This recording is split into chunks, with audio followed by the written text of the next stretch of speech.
Shoots and ladders, crown jewels, greatest matches countdown. Hey everyone, my name is Jason. I'm Desiree Josen. Hey everyone, we're actually going to count down the greatest matches of Crown Jewel. This is going to be unique. We both pick 5 matches. We haven't seen each other's list. We picked the best match of each Crown Jewel so far, and there have been 5. We then took those 5 matches and ranked them 5 through 1. This is going to be interesting. I, given the format of this is very unique. What are your initial thoughts? Because I have something to say about my list that surprised myself. Okay, I have a couple of things. I am just going to say this. I struggled all week to do this. Reason being is because I realized I don't really like Crown Jewel. Um and then it made sense because I was like, why am I not immediately, I usually when we do these, I already have things going on in my head.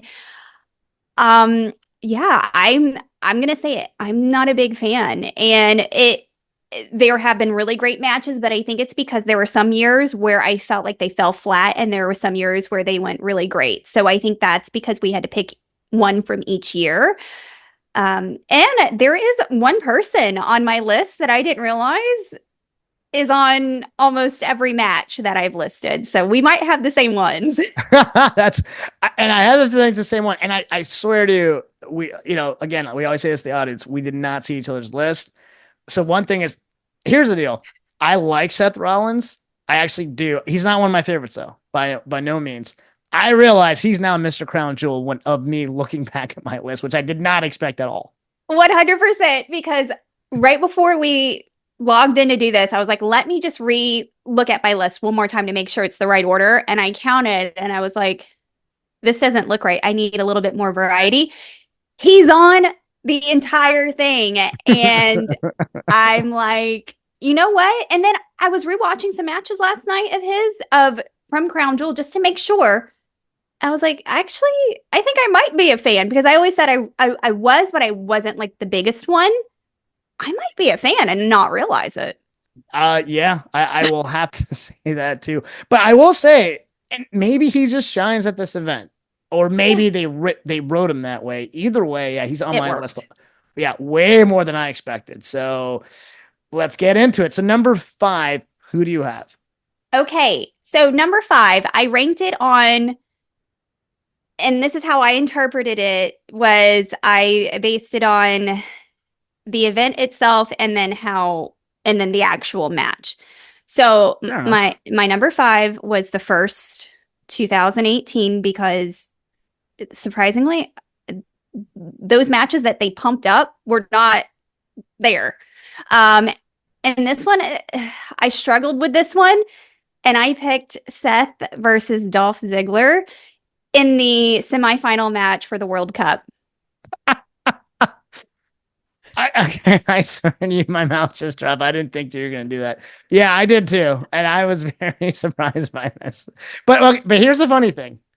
I didn't do it the way you did it. I actually did. I just collectively of the 5 years, I didn't go in order. I just said, okay, of the 5 years, let me pick the best match of each one, and then from there rank. That's what I did. Okay, you did. Okay, you did. Okay.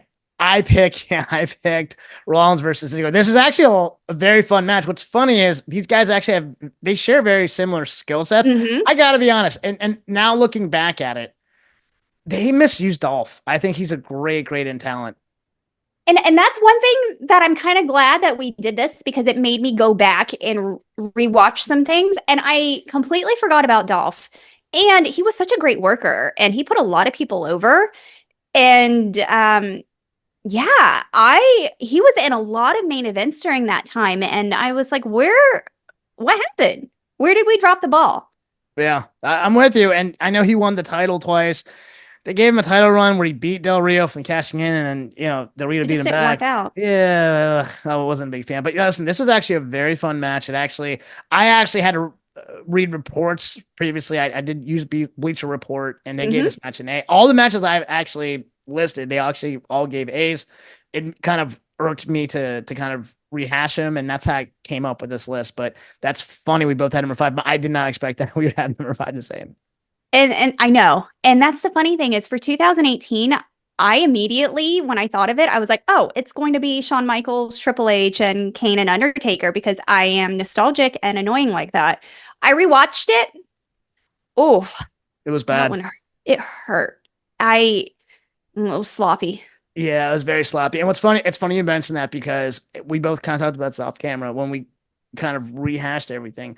The matches that were supposed to be quote unquote main event ended up just being huge misses. So Absolutely. And that's the thing. I sat there and that's why I struggled. And I was like, I love the idea of this World Cup thing. And I was like, I still don't like it. But out of all of the matches on that, they did well.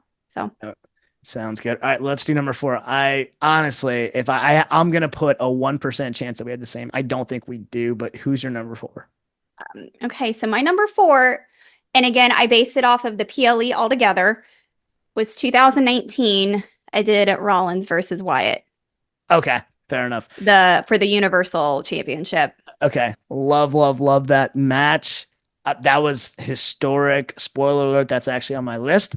So I figured that. I just yeah. love the red. I forgot that they had the lights off and they did the red. And my favorite part was at the very end where he when Seth just kept kicking him and then he kicked him off the stage and then he fell into and then he gets down there and he raises up and gives him the mandible claw.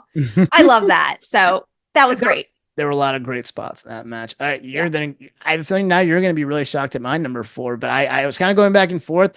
I'm surprised he's on this list. I had Roman Reigns versus Logan Paul. That's on my list. That's funny. Okay. This was very entertaining. It was a very entertaining match. I've been saying this. We said this many times before. Logan Paul is a phenomenal athlete. If he dedicated full time to WWE, he'd be world champion, no doubt. Hell yeah. And he actually raises the bar on the other wrestler. And that's actually how I judge a match, or I judge a wrestler per se. It's not just how good you make yourself look. How good do you make the other wrestler look? And Logan Paul, time and time again, makes everybody look great. 100%. All right. Awesome. All right. Let's do number 3. Who do you got? Okay. I'm looking at a list right now. My number 3 is from 2023. So last year's Drew versus Seth for the World Heavyweight Champion. Yeah. Okay. That's not number 3. That's funny. Nuh-uh, is it? I swear that's number 3. I really like this one. I had to go back and forth because another one was on my list and I was like, no, I like this one. And I like the cat and mouse. I like how they do like the multiple kickouts. And then there was a spot that I just laughed where Seth attempted to do like a corkscrew jump and then he gets up all like out of it. And then Drew comes in and just like nails him with a claymore. So sure. One thing I definitely want to mention too, and this match kind of reminded me of this, going back to what you said about like, hey, this is kind of cool to kind of walk down memory lane. Drew, for his size, is crazy athletic. He's huge. Yeah. But he's crazy athletic because usually, like, because Kevin Nash and some of the really taller men, they didn't necessarily have that type of athletic ability.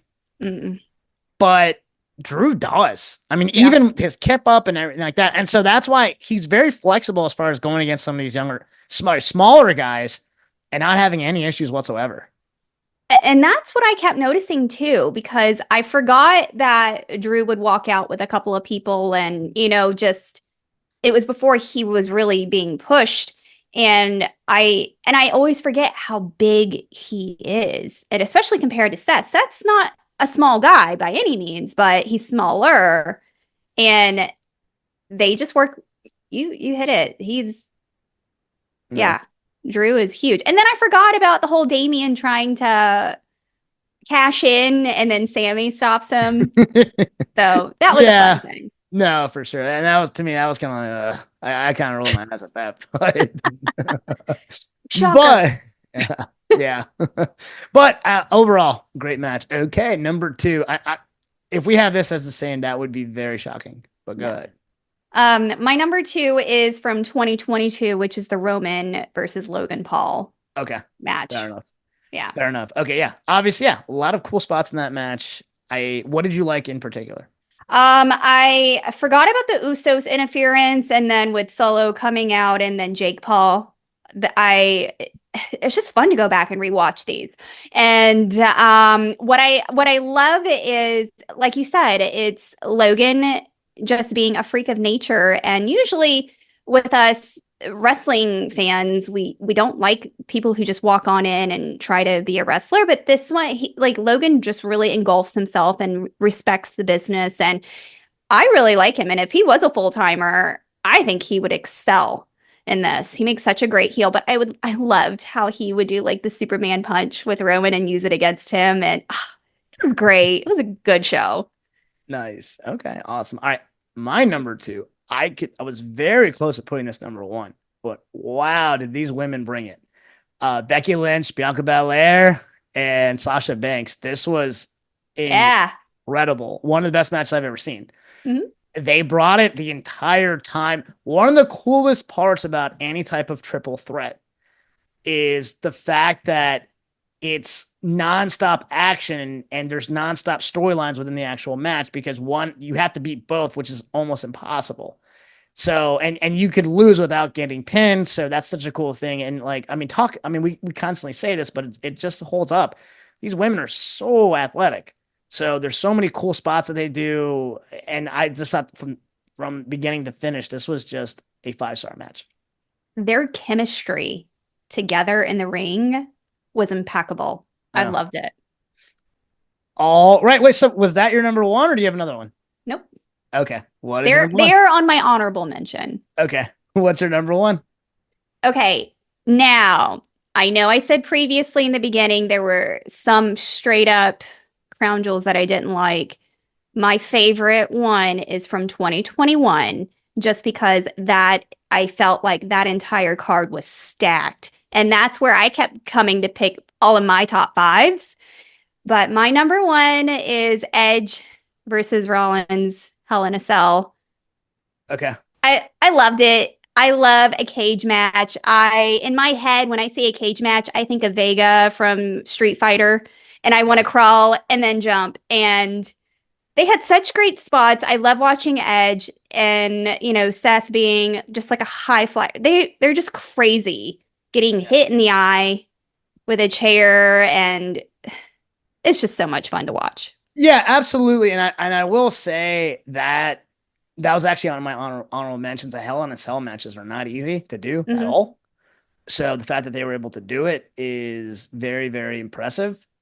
That again, that was on my honorable mentions. I was very close to actually putting that on, but you made a good choice. Your number one. And my number one, which we've actually already mentioned, RIP, but it's going to be Rollins versus Bray Wyatt. I thought that was phenomenal. And I actually, funny enough, when I think of Crown Jewel, I actually think of that match. Oh. For multiple reasons. Yeah, just because Bray Wyatt deserves his due. He was such a great worker. His gimmick is one of the most impactful gimmicks we've ever seen. And it was so cool that he was able to really go against everyone. He started a feud with Cena and Undertaker, and now with Rollins. And Rollins is a phenomenal in-ring performer, and that match went everywhere.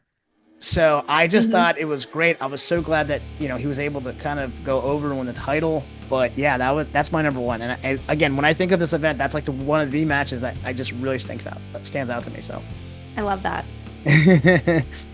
All right, that actually wraps up this episode. We went right through it. List your matches. Please chime in. Do you agree or disagree? Please DM us at the Chutes and Ladders. Like always, please like, share, and subscribe. Once again, my name is Jason. I'm Desiree Josen. All right. And until next time, have a wonderful day. Bye, friends.